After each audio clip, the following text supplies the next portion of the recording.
জীৱনটো জটিল নহয়, জীৱনৰ ঘটনাবোৰহে জটিল।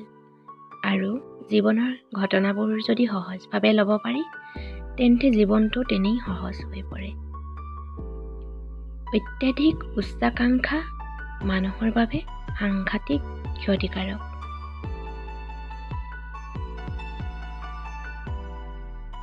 কাৰোবাক কেতিয়াবা একেবাৰে কাষত বিচৰা হয়, প্ৰেমতকৈও কাষত। সেয়া হ'ল বন্ধুত্ব।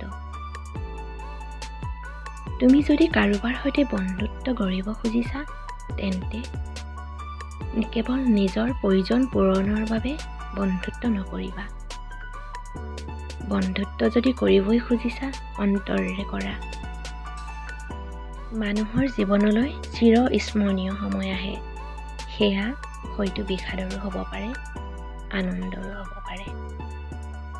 এজন বন্ধু পাবলৈ একমাত্ৰ উপায়টো হৈছে বিশ্বাসী বন্ধু হোৱা। তুমিও বন্ধু পাবা।